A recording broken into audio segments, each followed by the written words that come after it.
ಕರ್ನಾಟಕದಲ್ಲಿ ಮಾನವ ವನ್ಯಜೀವಿ ಸಂಘರ್ಷ ದಿನದಿಂದ ದಿನಕ್ಕೆ ಗಂಭೀರ ಸ್ವರೂಪವನ್ನು ಪಡಿತಾ ಇದೆ. ಮಾನವ ವನ್ಯಜೀವಿ ಸಂಘರ್ಷ ನಿರ್ವಹಣೆಯಲ್ಲಿ ಸರ್ಕಾರಕ್ಕೆ ಸವಾಲು ಎದುರಾಗಿದೆ.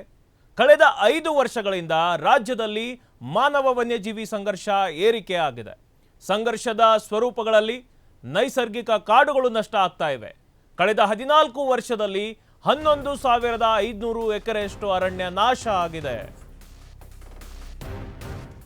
ಕರ್ನಾಟಕದಲ್ಲಿ ಮಾನವ ವನ್ಯಜೀವಿ ಸಂಘರ್ಷ ದಿನದಿಂದ ದಿನಕ್ಕೆ ಗಂಭೀರ ಸ್ವರೂಪವನ್ನು ಪಡಿತಾ ಇದೆ.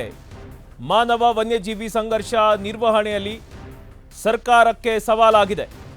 ಕಳೆದ 5 ವರ್ಷಗಳಿಂದ ಕರ್ನಾಟಕದಲ್ಲಿ ಮಾನವ ವನ್ಯಜೀವಿ ಸಂಘರ್ಷ ಏರಿಕೆಯಾಗಿದೆ. ಸಂಘರ್ಷದ ಸ್ವರೂಪಗಳಲ್ಲಿ ನೈಸರ್ಗಿಕ ಕಾಡುಗಳು ನಷ್ಟ ಆಗ್ತಾ ಇವೆ. ಕಳೆದ 14 ವರ್ಷದಲ್ಲಿ ಬರೋಬ್ಬರಿ 11,500 ಎಕರೆಯಷ್ಟು ಅರಣ್ಯ ನಾಶ ಆಗಿದೆ.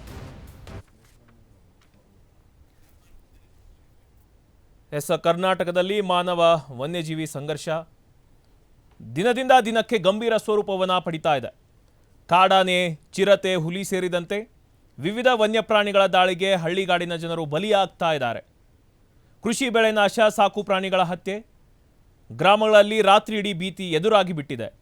ಇವು ಕಾಡಂಚಿನ ಜನರ ದೈನಂದಿನ ಬದುಕಿನ ಒಂದು ಭಾಗವಾಗಿದೆ. ಅಭಿವೃದ್ಧಿ ಹಾಗೂ ಅರಣ್ಯ ಸಂರಕ್ಷಣೆ ನಡುವಿನ ತಾರತಮ್ಯ ಇದೀಗ ಮಾನವ ಜೀವಗಳ ಮೇಲೆ ದೊಡ್ಡ ಪರಿಣಾಮವನ್ನು ಬೀರಿದೆ. ಇನ್ನು ಮೈಸೂರು, ಚಾಮರಾಜನಗರ ಭಾಗದಲ್ಲಿ ಆನೆಗಳ ಹಾವಳಿ, ಮೈಸೂರು ಜಿಲ್ಲೆಯ ಟಿ ನರಸೀಪುರ ಆಗಿರ್ಬೋದು, ಸರಗೂರು ಆಗಿರ್ಬೋದು, ನಂಜನಗೂಡು ಭಾಗಗಳಲ್ಲಿ ಕಾಡಾನೆಗಳ ದಾಳಿಗಳು ಆತಂಕಕಾರಿ ಮಟ್ಟಕ್ಕೆ ತಲುಪಿಟ್ಟಿವೆ.